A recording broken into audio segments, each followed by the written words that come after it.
Yes, dear students, good morning to all of you बच्चों. बच्चों, this will be our last segment जिसमें हम बहुत ही इंपॉर्टेंट टॉपिक्स की बात करने जा रहे हैं.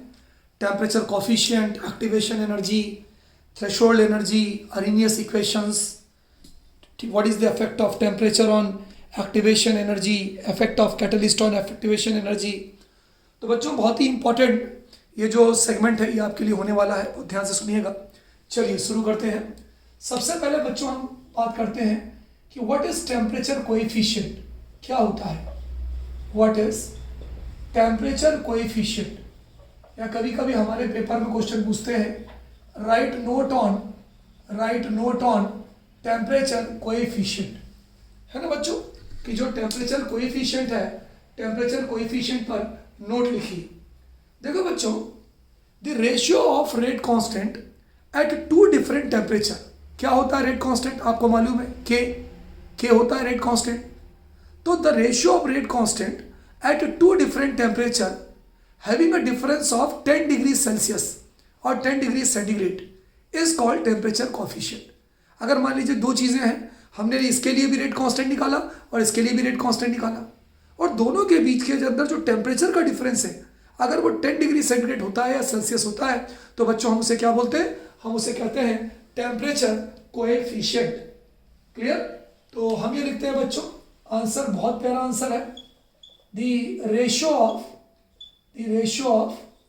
ऑफ हम क्या लिखते हैं बच्चों, the ratio of rate constant, the ratio of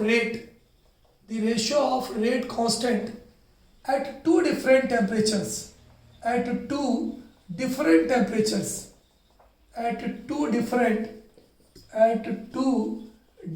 temperatures is called as temperature coefficient. लेकिन उनके बीच में डिफरेंस कितना होना चाहिए, the ratio of rate constant at two different temperatures. Condition भी है भैया, उनके बीच में 10 डिग्री सेल्सियस का अंतर होना चाहिए. having the difference of 10 degrees centigrade is called temperature coefficient. TC मैंने TC लिख दिया, temperature coefficient. फिर से समझो बच्चों, the ratio of rate constant यानी K at two different temperatures having a difference of 10 degrees Celsius is called as temperature coefficient. हम लिख सकते हैं बच्चों TC इज इक्वल टू के टी, ऊपर भी है के टी नीचे भी है, दोनों तरफ टेम्परेचर रेट कांस्टेंट है और टेम्परेचर से रिलेटेड है, लेकिन उसके बीच में डिफरेंस कितना होना चाहिए, 10 डिग्री सेल्सियस का डिफरेंस होना चाहिए, 10 डिग्री सेल्सियस का डिफरेंस होना चाहिए. तो temperature coefficient is the ratio of rate constant at two different temperatures having a difference of 10 degree Celsius is called as temperature coefficient. बच्चों नोट कर लीजिए, is called as temperature coefficient. बच्चों generally ये जो दो टेम्परेचर होता है ना, ये 25 और 35 डिग्री सेंटीग्रेड होता है. अगर कोई बोले कि भाई ये जो टेम्परेचर ये कितने होते हैं, so generally the two temperatures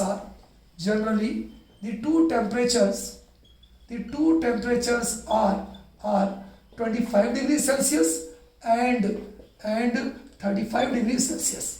तो बच्चों ये जो दो टेम्परेचर्स होते हैं ये जनरली क्या होते हैं, 25 डिग्री सेंटीग्रेड और 35 डिग्री सेंटीग्रेड. तो क्या लिख सकते हैं, TC इज इक्वल टू के 35 डिग्री सेल्सियस डिवाइडेड बाई के 25 डिग्री सेल्सियस. तो ये जो टेम्परेचर डिफरेंस होता है बच्चों, एक होता है 35 डिग्री का और एक होता है 25 डिग्री का. तो ये हो गया बच्चों what is temperature coefficient. Note कर लीजिए अच्छे से, बहुत इंपॉर्टेंट टॉपिक है बच्चों, ठीक है, बहुत आराम से नोट करिए. अब बच्चों हमारा जो अगला टॉपिक है वो बड़ा मजेदार टॉपिक है बच्चों, बहुत ही मजेदार टॉपिक है, वो है activation energy and threshold energy, है ना. हमारा अगला टॉपिक है बच्चों activation energy and threshold energy. चलिए देखते हैं क्वेश्चन किस तरह से हमारे पेपर में आता है बच्चों. राइट नोट ऑन, आप नोट लिखिए, राइट नोट ऑन, है ना, नोट लिखिए कौन कौन सी एनर्जी के बीच में. Number A activation energy, activation energy और number B threshold energy, number B threshold energy. तो बच्चों एक्टिवेशन एनर्जी और थ्रेशोल्ड एनर्जी, तो बच्चों एक्टिवेशन एनर्जी और थ्रेशोल्ड एनर्जी के लिए इस ग्राफ से अच्छा कुछ नहीं समझ में आता। यदि आप ये ग्राफ समझेंगे your each and every concept will be clear. बच्चों हमने दो एक्सिस लिया है, एक हमने लिया एक्स एक्सिस और एक हमने लिया वाई एक्सिस। एक्स एक्सिस पर हमने क्या लिया बच्चों, रिएक्शन कोऑर्डिनेट। देखिए ध्यान से देखिए, एक्स एक्सिस पर हमने क्या लिया है, रिएक्शन कोऑर्डिनेट। ये क्या बताता है बच्चों, ये बताता है प्रोग्रेस ऑफ रिएक्शन। अगर कोई पूछे भाई कि रिएक्शन कोऑर्डिनेट का मतलब क्या होता है, ये बताता है progress of reaction. Progress of reaction का मतलब रिएक्टेंट किस तरह से प्रोडक्ट में कन्वर्ट हो रहे हैं। भाई रिएक्शन क्या होती है, जिसमें हम बताते हैं कि रिएक्शन किस तरह से प्रोडक्ट में कन्वर्ट हो रहे हैं, तो ये बताता है प्रोग्रेस ऑफ रिएक्शन। ठीक है, अच्छा ये पोटेंशियल एनर्जी है, यानी एनर्जी बढ़ रही है ऊपर। ठीक है, अब देखिए पहला हमारा टॉपिक था व्हाट इज एक्टिवेशन एनर्जी, है ना। हमारा पहला टॉपिक है बच्चों व्हाट इज एक्टिवेशन एनर्जी, कि भाई तिवारी सर ये एक्टिवेशन एनर्जी क्या होती है। अब बच्चों यहां ध्यान से देखना, यहां से लेकर यहां तक ये पूरी की पूरी एक्टिवेशन एनर्जी है। यहां जो रिएक्टेंट के मॉलिक्यूल है उनकी एनर्जी मिनिमम है, मिनिमम मतलब सबसे कम है, और हम उसको एनर्जी देते जा रहे हैं, देते जा रहे हैं, देते जा रहे हैं, देते जा रहे हैं। यानी the amount of energy required to excite the reactant molecule so that it can perform the chemical reaction. वो एनर्जी जो हम रिएक्टेंट के मॉलिक्यूल को देते जा रहे हैं, देते जा रहे हैं, देते जा रहे हैं, ताकि वो रिएक्शन के लिए तैयार हो जाए, उसे हम बोलते हैं एक्टिवेशन एनर्जी। तो यहां से लेकर यहां तक की जो एनर्जी, देखो थ्रेशोल्ड की बात ही नहीं कर रहा अभी मैं, थ्रेशोल्ड की बात ही नहीं कर रहा, ये एनर्जी बैरियर है। फिसल पट्टी देखते हैं, यदि हम फिसल पट्टी में चढ़ते चढ़ते चढ़ते चढ़ते चढ़ते सबसे ऊपर चले जाए, फिसल पट्टी सर, तो वहां से अगर अपन आएंगे सर सीधे नीचे फिसल जाएंगे, लेकिन वहां तक आपको अपनी एनर्जी लगानी पड़ेगी। So the amount of energy required to activate the molecule, to activate the molecule काहे के लिए, फॉर केमिकल रिएक्शन।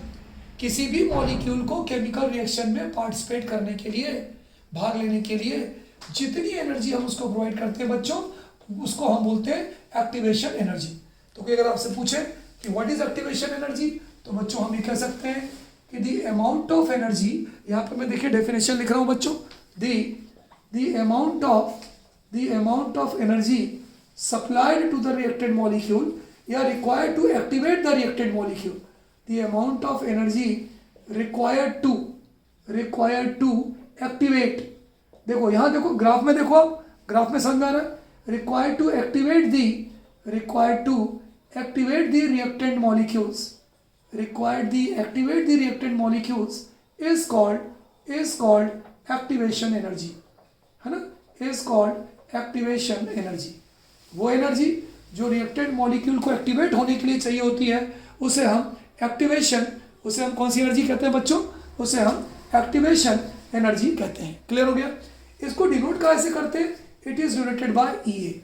तो क्लियर हो गया भाई तिवारी सर, क्लियर हो गया बिल्कुल, कि ये जो एनर्जी है जो रिएक्टेंट मॉलिक्यूल को एक्टिवेट होने के लिए चाहिए होती है, उसे हम एक्टिवेशन एनर्जी कहते हैं, और हम इसे ये से डिनोट करते हैं। अच्छा ठीक है भाई, ये एनर्जी बैरियर है कि अगर आपकी एक्टिवेशन एनर्जी यहाँ तक पहुंच गई तो अब आप प्रोडक्ट बना सकते हो। ठीक है, तो बच्चों that amount of activation energy, भाई एक्टिव होना तो यहीं से शुरू हो जाएगा। मॉलिक्यूल एनर्जी दिया, एक्टिव हो गया, एक्टिव हो गया, एक्टिव हो गया, एक्टिव हो गया, ये फुल एक्टिव हो गया। जब वो फुल एक्टिव हो गया तो अब यहाँ से वो प्रोडक्ट बना सकता है। तो the maximum amount of activation energy after which reactant collide with each other and to form product is called as threshold energy। Activation energy की वो लिमिट जबकि कोई भी रिएक्टेंट मॉलिक्यूल इस एनर्जी बैरियर को क्रॉस कर जाए, फिसल पट्टी पे सर से फिसल जाए, क्रॉस कर जाए और प्रोडक्ट का फॉर्मेशन कर दे, हम उसे थ्रेशोल्ड एनर्जी कहते हैं। तो बच्चों कभी कभी हमारे पेपर में पूछते हैं what is write note on threshold energy. Threshold THRESH thresh hold, threshold energy क्या होती है, थ्रेशोल्ड एनर्जी क्या होती है। तो the maximum amount of activation energy due to which reactant cross the energy barrier and form product is called as threshold energy. Activation energy की वो मात्रा जिसके कारण जो रिएक्टेंट मॉलिक्यूल है वो एनर्जी बैरियर को क्रॉस कर जाए और प्रोडक्ट बना दे, उसे हम थ्रेशोल्ड एनर्जी कहते हैं। तो हम ये कह सकते हैं द मैक्सिमम अमाउंट ऑफ, है ना, देखिए बहुत सिंपल सी चीज है, इससे आसान कुछ नहीं हो सकता बच्चों। द मैक्सिमम अमाउंट ऑफ ई मतलब एक्टिवेशन एनर्जी, है ना, आफ्टर विच, जिसके बाद, after which reactant molecule cross the energy barrier, after which reactant molecule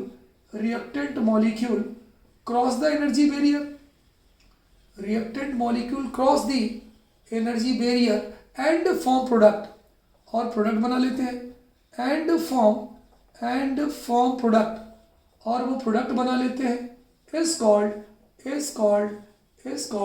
threshold energy. तो बच्चों एक्टिवेशन एनर्जी की वो मैक्सिमम लिमिट जिसके बाद रिएक्टेंट मॉलिक्यूल सीधे प्रोडक्ट बना लेते हैं, क्यों? क्योंकि वो एनर्जी बैरियर को क्रॉस कर जाते हैं बच्चों। उसे हम कौन सी एनर्जी कहते हैं? That is called as threshold energy. कौन सी एनर्जी कहते हैं? थ्रेशोल्ड एनर्जी कहते हैं। कभी कभी बच्चों हमसे पेपर में एक्टिवेशन एनर्जी और थ्रेशोल्ड एनर्जी के बीच में रिलेशन पूछी जाती है ना।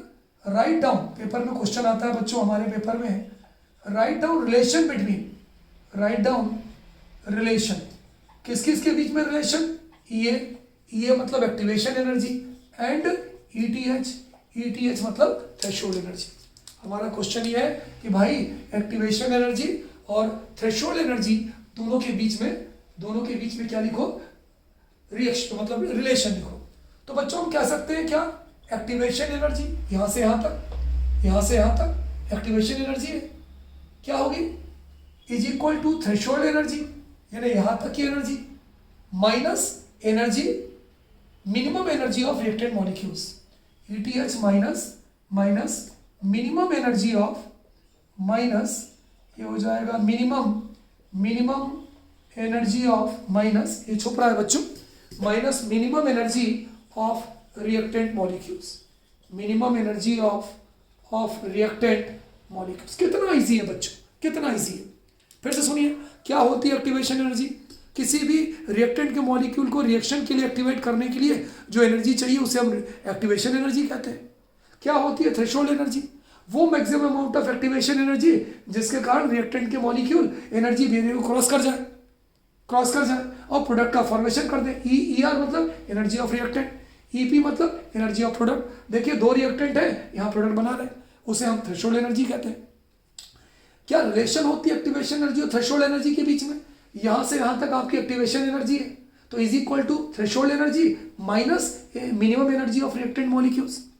तो ये तीनों के तीनों टॉपिक बच्चों पेपर के हिसाब से बहुत इंपॉर्टेंट है, इनको आप अच्छे से नोट कर लीजिए और समझ भी लीजिए, क्योंकि आपके लिए समझना भी बहुत जरूरी है। ठीक है, is it clear to all of you बच्चों?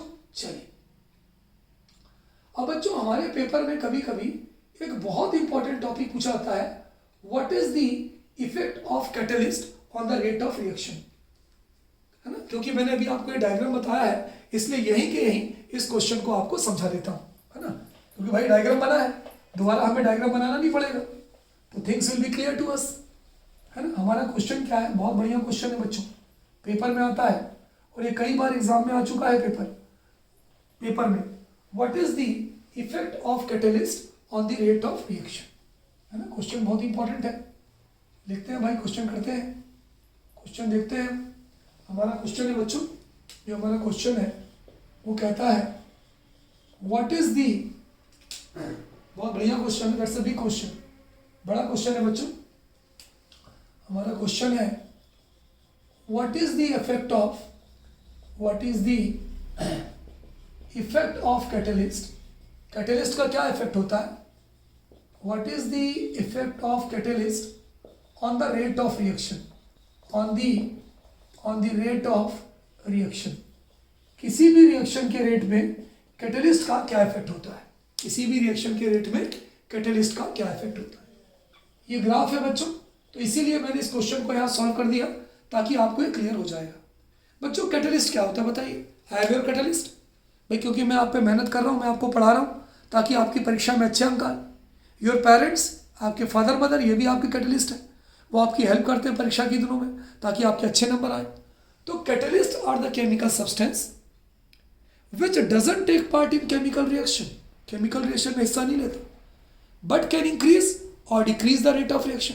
लेकिन रेट ऑफ रिएक्शन को घटा सकता है या बढ़ा सकता है। कैसे भाई, गाड़ी का आपने एक्सीलेटर देखा है ना, वो गाड़ी को स्टार्ट नहीं करता, लेकिन उसकी स्पीड बढ़ा सकता है या घटा सकता है। तो अगर कोई बात कैटेलिस्ट की करें, भाई व्हाट इज कैटेलिस्ट, तो हम एक लाइन लिख दें कि catalyst are the chemical substances.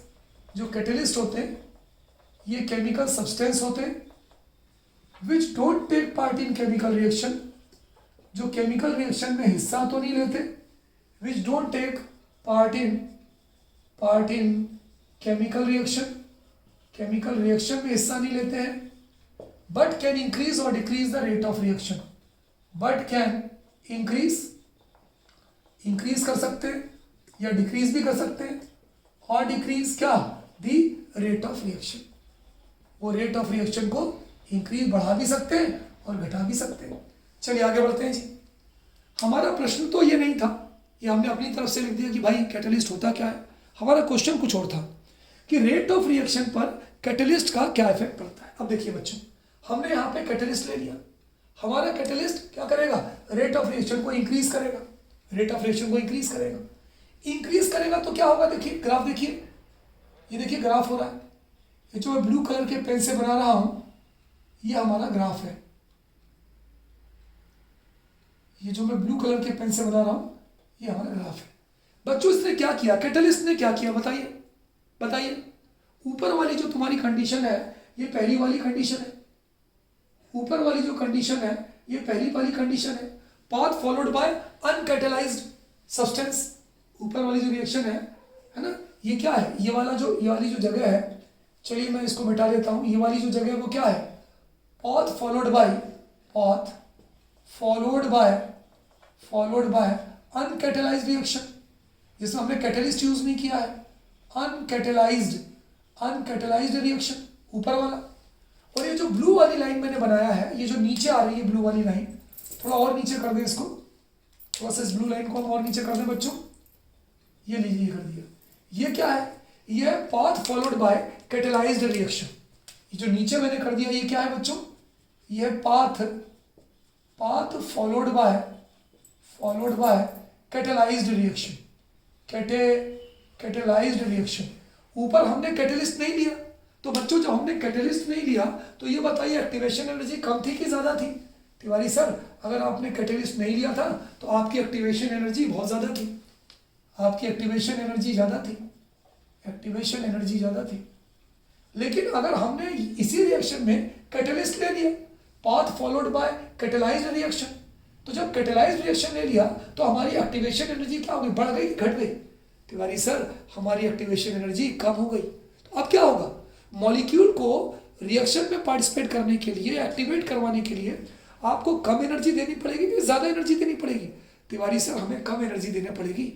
इसका मतलब ये हुआ कि कैटेलिस्ट क्या करता है, हम ये कह सकते हैं, यहाँ पर हम इसका रिजल्ट ले सकते हैं, जो भी कैटेलिस्ट होता है, कैटेलिस्ट, मैं यहाँ आ जाता हूँ ताकि बोर्ड आपको क्लियर दिखाई दे। Catalyst lowers the activation energy.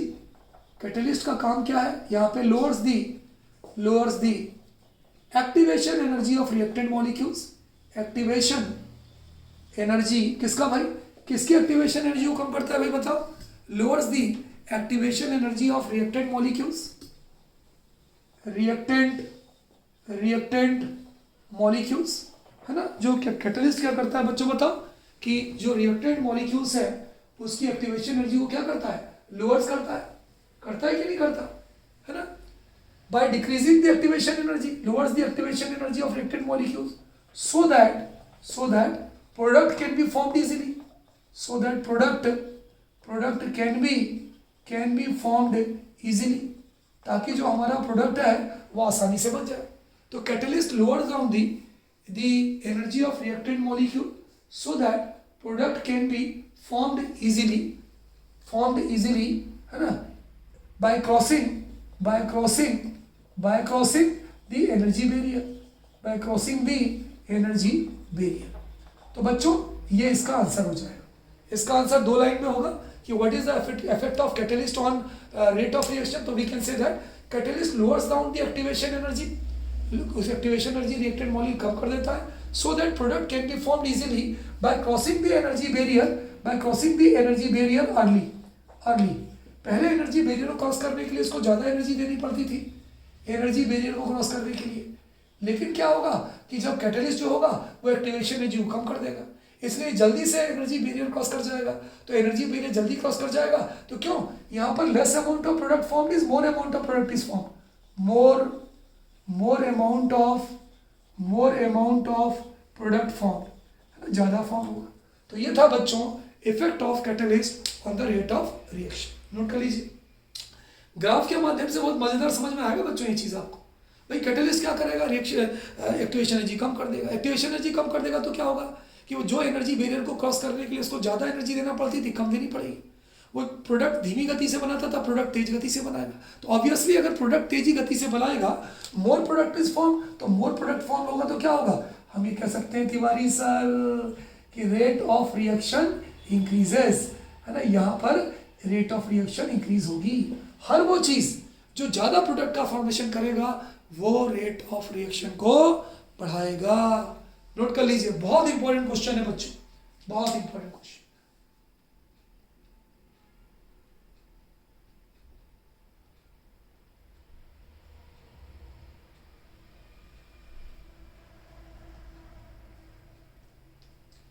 चलिए अगला टॉपिक है बच्चों हमारा कोलिजन थ्योरी। बच्चों इस कोलिजन थ्योरी में बहुत सारे शॉर्ट नोट भी इसके अंदर आते हैं जो मैं आपको बताऊंगा। इस थ्योरी का नाम है बच्चों कोलिजन थ्योरी, है ना। थ्योरी का नाम क्या है बच्चों, कोलिजन थ्योरी। इसमें बहुत सारे शॉर्ट नोट आएंगे, बहुत सारे नाम आएंगे, तो वो भी पेपर में कभी कभी पूछे जाते हैं, तो वो भी मैं आपके साथ लिखूंगा ना बहुत ध्यान से। बहुत मज़ेदार टॉपिक है बच्चों, इसमें कई सारी की टर्म्स भी आती हैं। तो क्वेश्चन ये है कि राइट नोट ऑन, बहुत थोड़ी सी बड़ी थ्योरी है, right note on collision theory, collision theory. और आपको मालूम है कोलिजन थ्योरी में कौन कौन सी चीज़ें आती हैं, बहुत सारे पॉइंट्स आते हैं। जैसे कि मैं यहाँ लिख रहा हूँ जैसे कि कोलिजन फ्रीक्वेंसी क्या होती है, व्हाट इज कोलिजन फ्रीक्वेंसी, है ना, पेपर में आ सकता है।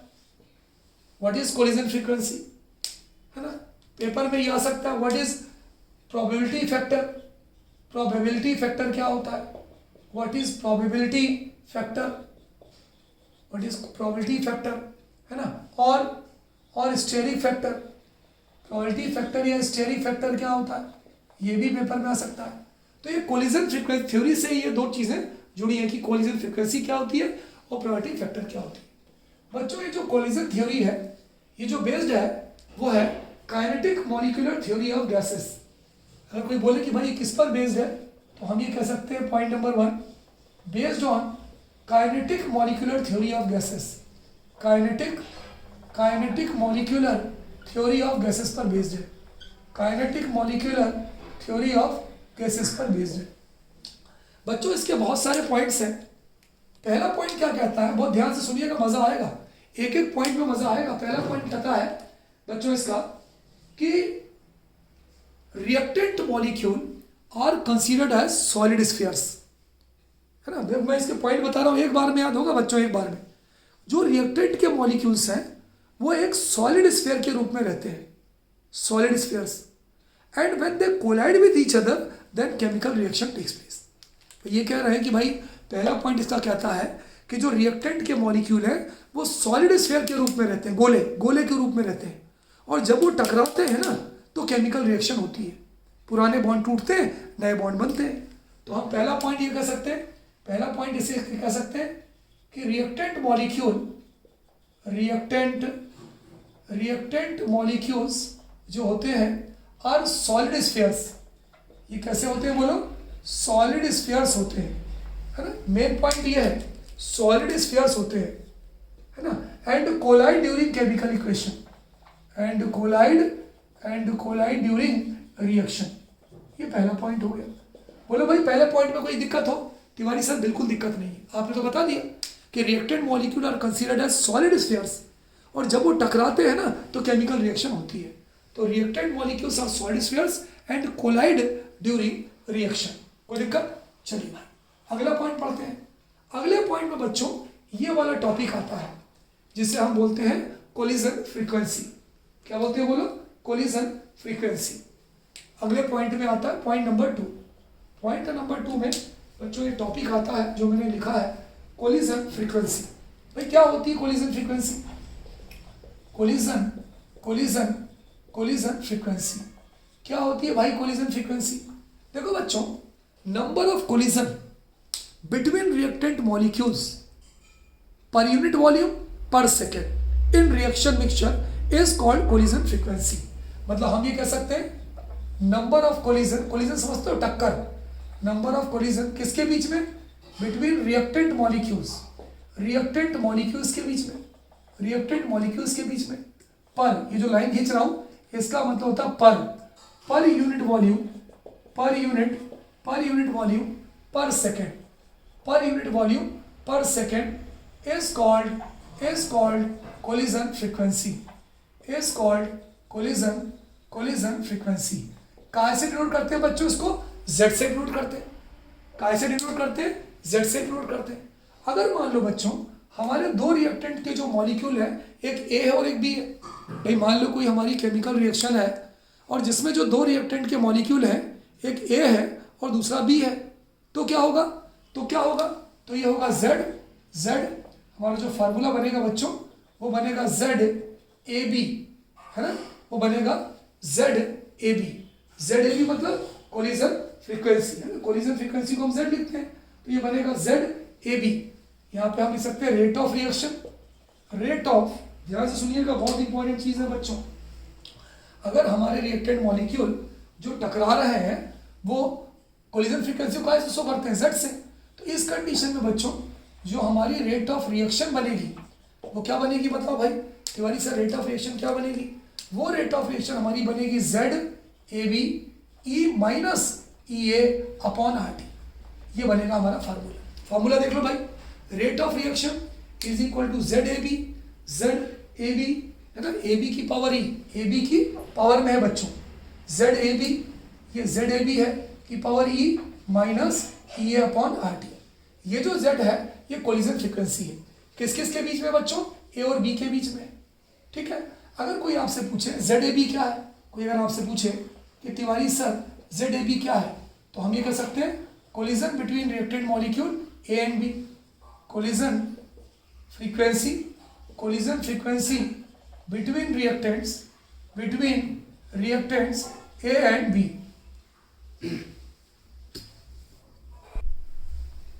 और ये क्या है?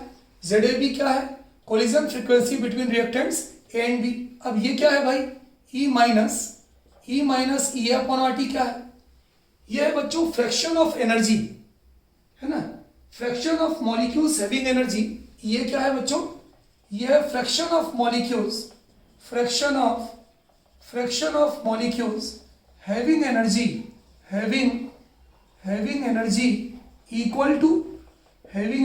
इक्वल टू और ग्रेटर देन एक्टिवेशन एनर्जी, और ग्रेटर देन एक्टिवेशन एनर्जी, है ना, ग्रेटर देन एक्टिवेशन एनर्जी। तो कोई पूछे कि ZAB क्या है, हम कहेंगे collision frequency between reactant molecule है। फिर कोई पूछेगा कि Tiwari sir E minus EA upon RT क्या है, तो हम कहेंगे fraction of molecules having energy equal to और ग्रेटर देन एक्टिवेशन एनर्जी। ठीक है, ये दो हो गया। लास्ट पॉइंट, हमारा तीसरा पॉइंट ये है बच्चों, थर्ड और आखिरी पॉइंट। वैसे तो बहुत सारे पॉइंट्स हैं लेकिन I am going to discuss the major points. देखो बच्चों, when proper orientation takes place between reactant molecule then they form product। भाई जो रिएक्टेंट मॉलिक्यूल है वो प्रोडक्ट कब बनाएंगे? जब उनके पुराने बॉन्ड टूटेंगे और नए बॉन्ड बनेंगे, तभी तो वो प्रोडक्ट बनाएंगे कि नहीं बनाएंगे?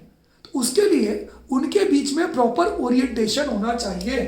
तो हम ये कह सकते हैं when proper orientation takes place, when proper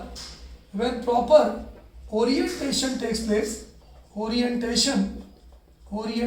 takes place between reactant molecules, between reactant molecules, then proper orientation takes place between reactant molecules, then they form product, then they form product।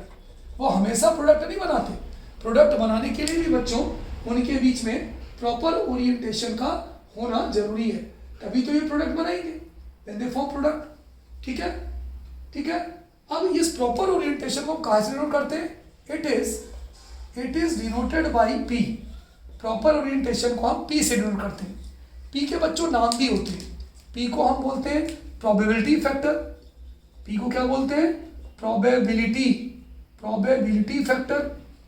Probability factor या steric factor, या steric factor बोलते हैं।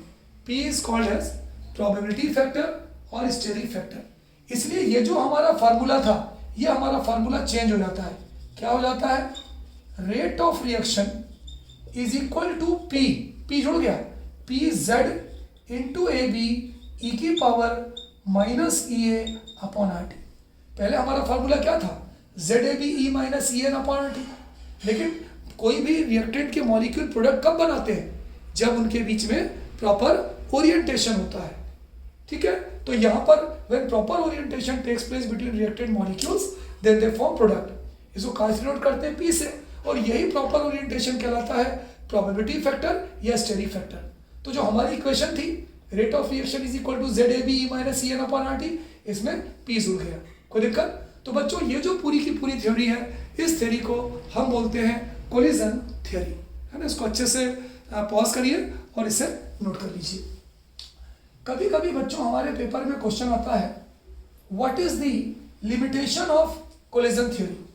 ये जो collision theory है, जो reaction के लिए दी गई, इसकी लिमिटेशन क्या है? What is the limitation of collision theory. तो बच्चों आपको मालूम इसकी लिमिटेशन क्या है? इसकी लिमिटेशन क्या है कि molecules are considered only as solid hard spheres. तो अगर कोई आपसे पेपर में पूछे कि भाई तिवारी सर कोलिजन थ्योरी की लिमिटेशन क्या है, लिमिटेशन ऑफ कोलिजन थ्योरी, जो आपकी कोलिजन थ्योरी है, इस कोलिजन थ्योरी की लिमिटेशन क्या है? तो हम ये कह सकते हैं कि molecules are considered only as solid hard spheres. तो हम ये कह सकते हैं बच्चों molecules are considered only as solid hard spheres। तो बच्चों ये जो है इसकी कमी है कि आप मॉलिक्यूल को केवल एक सॉलिड हार्ड स्फीयर के रूप में ही कंसीडर करते हो। नोट कर लीजिए बच्चों। तो this is the limitation of कौन सी थ्योरी भाई बताओ? Limitation of collision theory. अगला है बच्चों, कभी कभी शॉर्ट नोट हमारे पेपर में आता है कि व्हाट इज अर्हीनियस इक्वेशन, है ना। और इसकी इक्वेशन क्या है? क्वेश्चन है व्हाट इज, ये मैं क्वेश्चन लिख रहा हूं बच्चों, what is Arrhenius, ARHENIUS, Arrhenius. What is Arrhenius equation?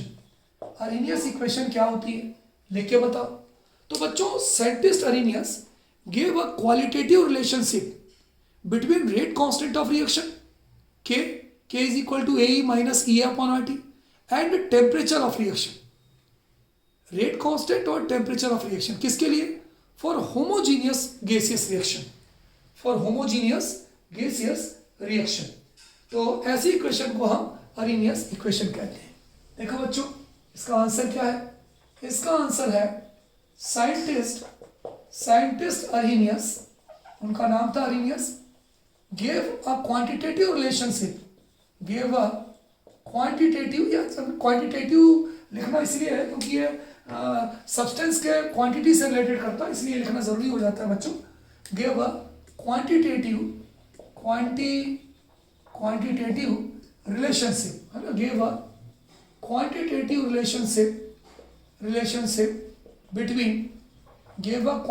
relationship between rate constant यानी के होता है rate constant of reaction and temperature of reaction. मैं आपको लिख के बताऊंगा equation, and temperature of reaction. ऐसी इक्वेशन को क्या बोलते हैं? इज कॉल्ड, इस इक्वेशन को बोलते हैं बच्चों इज कॉल्ड अर्हीनियस इक्वेशन। क्या बोलते हैं बच्चों? Arrhenius equation. क्या होती है अर्हीनियस इक्वेशन? देखिए k is equal to AE minus EA upon RT। ये जो इक्वेशन है बच्चों, इस इक्वेशन को हम अरेनियस इक्वेशन कहते हैं। कोई अगर आपसे बोले कि भाई तिवारी सर अरेनियस इक्वेशन को लिख के बताओ, तो k is equal to A minus A upon R T. कौन सी चीज क्या है भाई यहाँ पर? k तो आपको मालूम है रेट कांस्टेंट है, k जो है बच्चों यहाँ पे रेट कांस्टेंट है। चलो ठीक है भाई। कैपिटल ए क्या है भाई? कैपिटल ए यहाँ पे फ्रीक्वेंसी फैक्टर है, फ्रीक्वेंसी फैक्टर है। ये क्या है बच्चों यहाँ पे? ये यहाँ पे है एक्टिवेशन एनर्जी, एक्टिवेशन एनर्जी है ना। आर क्या है बच्चों यहाँ पे? आर यहाँ पे गैस कांस्टेंट है, यूनिवर्सल गैस कांस्टेंट है, गैस कांस्टेंट है। टी क्या है बच्चों यहाँ पे? टी यहाँ पे एब्सोल्यूट टेम्परेचर है। तो कोई बच्चों अगर आपसे पूछता है कि भाई तिवारी सर अरेनियस इक्वेशन क्या होती है, तो हम ये कह सकते हैं कि साइंटिस्ट अरेनियस ने रेट कांस्टेंट ऑफ रिएक्शन और टेम्परेचर ऑफ रिएक्शन के बीच में एक रिलेशन दिया है ना। किसके लिए? होमोजीनियस गैसियस सब्सटेंस के लिए, ठीक है। और है ना टेम्परेचर ऑफ रिएक्शन किसके लिए? यहाँ पे लिख सकते हैं for homogeneous gaseous reaction, for homogeneous gaseous reaction, for homogeneous gaseous reaction है ना। इज कॉल्ड उसे हम क्या बोलते हैं? उसे हम बोलते हैं बच्चों अरेनियस इक्वेशन। नोट कर लीजिए, बहुत इंपॉर्टेंट पार्ट है बच्चों ये अरेनियस इक्वेशन। अब बच्चों हम अगले पार्ट में आपको कुछ ग्राफ से रिलेटेड क्वेश्चंस करवाने जा रहे हैं। बच्चों हल्के में मत लीजिएगा, ग्राफ से रिलेटेड क्वेश्चंस भी पेपर के हिसाब से बहुत इंपॉर्टेंट होते हैं बच्चों। तो इस यूनिट का ये हमारा लास्ट पार्ट होगा और जिसमें हम जो क्वेश्चंस देखेंगे बच्चों वो ग्राफ से रिलेटेड क्वेश्चंस देखेंगे, है ना। तो यहाँ पर मैं लिख भी देता हूँ ताकि आपको प्रॉब्लम ना हो। यहाँ पर मैं लिख भी देता हूँ questions related with graph, questions related with graph. तो बच्चों ग्राफ से रिलेटेड क्वेश्चंस करने के लिए बिल्कुल जग जाइए और तैयार हो जाइए। बच्चों ग्राफ का बड़ा इंटरेस्टिंग क्वेश्चन है आपका, ये पहला क्वेश्चन है। पता लगाइए, predict the order of reaction in the given plot. आपको दो प्लॉट दिए हैं और आपको पता लगाना है कि कौन सा प्लॉट किस ऑर्डर रिएक्शन का है, जीरो का है, फर्स्ट का है, सेकंड का है। चलिए चलते हैं बच्चों। पहले हम इस ग्राफ पे देखते हैं, ये हाफ लाइफ पीरियड है, ये इनिशियल कंसंट्रेशन है। हम कंसंट्रेशन को धीरे धीरे बढ़ाते जा रहे हैं, लेकिन हम ये देख रहे हैं कि हाफ लाइफ पीरियड में कोई चेंज नहीं आ रहा है। तो आपको मैंने पढ़ाया है कि for first order reaction the half life period is independent of initial concentration of reaction. तो देखो भाई यहाँ पे हाफ लाइफ पीरियड में कोई अंतर ही नहीं आ रहा, आप भले ही कंसंट्रेशन बढ़ा जा रहे हैं। तो पहले वाले का आंसर होगा कि पहला वाला जो ग्राफ है ये किसका है बच्चों? फर्स्ट ऑर्डर रिएक्शन का ग्राफ है। क्यों है भाई फर्स्ट ऑर्डर रिएक्शन का graph? Because T half is independent on the initial concentration of reactant. ये देखो आरजीओ के बारे में लिखा है इनिशियल कंसंट्रेशन ऑफ रिएक्शन। हमारी पहली वाली रिएक्शन जो है फर्स्ट ऑर्डर रिएक्शन है। क्यों है तिवारी सर? इसलिए भाई, इसलिए बिकॉज टी हाफ, यहाँ पर जो हाफ लाइफ पीरियड है इज इंडिपेंडेंट ऑफ, इंडिपेंडेंट मतलब does not depend, is independent of R0 मतलब initial concentration of reactant molecule. फिर से देखो बच्चों, यहाँ पे हाफ लाइफ पीरियड में कोई चेंज नहीं आ रहा है। अगर हम इनिशियल कंसंट्रेशन को बढ़ा रहे हैं इसका मतलब ये फर्स्ट ऑर्डर रिएक्शन है ना। क्यों? Because T half is independent of initial concentration of reactant molecule. चलो भाई दूसरा देखते हैं। सर मजा आ रहा है ग्राफ में? बिल्कुल आएगा भाई मजा। चलिए दूसरा देखते हैं। सेकेंड हमारा जो ग्राफ ये है, इसमें क्या हो रहा है? अगर हमारा इनिशियल कंसंट्रेशन बढ़ रहा है तो इनिशियल कंसंट्रेशन बढ़ने के साथ साथ हाफ लाइफ पीरियड भी बढ़ रहा है। कौन सी रिएक्शन हो जाएगी? Zero order reaction. तो ये जीरो ऑर्डर रिएक्शन क्यों होगी? Because T half is directly proportional to R0। जैसे जैसे भाई देखो ना, बीच में से निशान जाने का जरूरत होता है। अगर ये बढ़ रहा है तो ये भी बढ़ रहा है, दोनों पैरेलल बढ़ रहे हैं। तो बच्चों सेकंड जो हमारा होगा वो हमारी होगी जीरो ऑर्डर रिएक्शन, क्योंकि हमने आपको दो ही ऑर्डर के लिए तो निकलवाया है टी हाफ। तो दूसरी जो हमारी होगी वो कौन सी होगी बच्चों? Zero order reaction. उसे हम जीरो ऑर्डर रिएक्शन कहेंगे। क्यों कहेंगे बच्चों zero order reaction? Because T half is directly proportional to initial concentration of reaction. हम इसलिए कहेंगे क्योंकि यहाँ जो हमारा हाफ लाइफ पीरियड है इज डायरेक्टली प्रोपोर्शनल। ऐसे कर सकते हैं बच्चों क्या? बिल्कुल कर सकते हैं Tiwari sir, directly proportional to the R0। Half life period is directly proportional to the initial concentration of reactant molecule. ये बढ़ रहा है तो ये भी बढ़ रहा है। कितना प्यारा क्वेश्चन था बच्चों ग्राफ में, है ना। बहुत ही प्यारा क्वेश्चन था नोट कर लीजिए बच्चों। हमारा अगला क्वेश्चन है, बहुत ही इंटरेस्टिंग क्वेश्चन है। हमारा क्वेश्चन ये है बच्चों, for a chemical reaction R convert into B, कोई रिएक्टेंट आर है जो प्रोडक्ट पी में कन्वर्ट होता है और इसमें रिएक्टेंट वर्सेस टाइम का ग्राफ दिया है। आपसे दो बातें पूछी हैं, predict the order of reaction, इस ग्राफ का ऑर्डर ऑफ रिएक्शन का पता लगाइए और ये भी पता लगाइए what is the unit of rate constant, कि अगर ये ग्राफ जिस ऑर्डर का है उसके लिए रेट कांस्टेंट की यूनिट क्या होगी। अब बच्चों ध्यान से सुनिएगा, अगर आपको ये याद हो, मैंने जब आपको ये डेरिवेशन करवाया था तो मैंने क्या करवाया था, k is equal to 2.303 upon T log 10 a upon a minus x. अगर इसी को a upon a minus x समझते हो, a upon a minus x मतलब initial concentration upon final concentration. तो इसी इक्वेशन को बच्चों हम इस तरह से भी लिख सकते हैं, k is equal two by 2.303 upon log 10, है ना, ये ln होता है। तो अगर आपसे कोई पूछे कि भाई log n बराबर क्या होता है, तो हम कहेंगे ln बराबर होता है 2.303 इंटू log 10, ये ln के बराबर होता है। तो अगर हम ये पूरे का पूरा हटा दें, यहाँ से ये पूरा हटा दें, तो क्या हम यहाँ ln रख सकते हैं क्या? बिल्कुल रख सकते हैं। तो हमारी इक्वेशन क्या बन जाएगी, k इज इक्वल टू, ये पूरा हट जाएगा, ये हो जाएगा ln, ये इनिशियल है फाइनल है, तो इनिशियल की जगह हम लिख सकते हैं a0, इनिशियल की जगह हम क्या लिख सकते हैं बच्चों, a0 अपॉन फाइनल की जगह क्या ले सकते हैं a, और ये क्या हो जाएगा अपॉन टी। तो हमारा जो इक्वेशन है वो क्या बनेगा बोलो, k is equal to ln upon T, initial upon final, है ना, इनिशियल अपॉन फाइनल। तो यहाँ पे हम ले सकते हैं r इनिशियल और यहाँ पर हम ले सकते हैं r फाइनल। तो बच्चों देखो बात एक ही है, उन्होंने एक ही जगह पे r कर दिया। भाई देखो ln बराबर 2.303 log 10 होता है, ये हमने हटा दिया तो ln आ गया, ln upon T, initial upon final, initial जहाँ 0 होता है वो इनिशियल होता है और r फाइनल होता है। तो बच्चों ये कौन से ऑर्डर पे अप्लाई हो रहा है, ये r हो रहा है, फर्स्ट ऑर्डर पे अप्लाई हो रहा है। तो आपका पहले वाले पार्ट का जो आंसर होगा predict the order of reaction, तो तिवारी सर हमने पता लगा लिया कि this reaction will be of first order reaction. Sir हमारा आंसर तो मिल गया, आपने जो समझाया उससे। चलिए अगला क्वेश्चन, अगला ये है what is the unit of rate constant. तो बच्चों मैंने आपको पढ़ाया था फर्स्ट ऑर्डर रिएक्शन के लिए रेट कांस्टेंट की यूनिट क्या होती है, सेकेंड इनवर्स या टाइम इनवर्स। तो पहले वाले का आंसर ये हो गया और दूसरे वाले का आंसर हो गया सेकेंड इनवर्स। समझिए, तो बच्चों ये जो आपका ग्राफ है it belongs to first order. बच्चों कभी कभी क्वेश्चन सेम रहता है, इसमें एक क्वेश्चन आपका बढ़ जाता है कि what is the slope of reaction, है ना। ये तो बता चुका ऑर्डर ऑफ रिएक्शन क्या है, तो भाई फर्स्ट ऑर्डर है क्योंकि ये फर्स्ट ऑर्डर रेट कांस्टेंट को फॉलो करता है। What is the unit of rate constant, तो सेकंड इनवर्स है। बच्चों कभी कभी पूछते हैं what is the slope of reaction, इस रिएक्शन का स्लोप क्या होता है। तो बच्चों मालूम है स्लोप क्या होता है, स्लोप बराबर होता है माइनस के। अगर कोई पूछे कि भाई ये जो रिएक्शन हमने लिखी है इसका स्लोप क्या होता है, तो स्लोप बराबर होता है माइनस के। तो हमारा तीसरे वाला जो पार्ट है बच्चों, तीसरे वाले पार्ट का हमारा आंसर हो जाएगा कि slope is equal to minus K, negative of rate constant. तो पहले वाले का आंसर हो गया बेटा फर्स्ट ऑर्डर रिएक्शन, यूनिट तुम्हारी हो गई सेकेंड इनवर्स, और स्लोप ऑफ द रिएक्शन हो गया बेटा negative of rate constant that is minus के। चलिए भाई अगला ग्राफ देखते हैं। भाई चीज वही थी, केवल ये नोटेशन बदल गया, ln आ गया। जहां भी ln आएगा तो आपको मालूम है ln आए या log 10 आए तिवारी सर वो फर्स्ट ऑर्डर रिएक्शन होगी।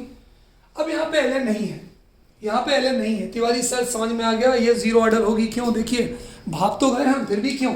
बच्चों अगर आपको याद हो तो मैंने जीरो ऑर्डर के लिए आपको एक रेट कांस्टेंट की इक्वेशन बताई थी, k is equal to X by T. X initial concentration है तो हम ये भी लिख सकते हैं k इज इक्वल टू क्या लिख सकते हैं, r बाई टी।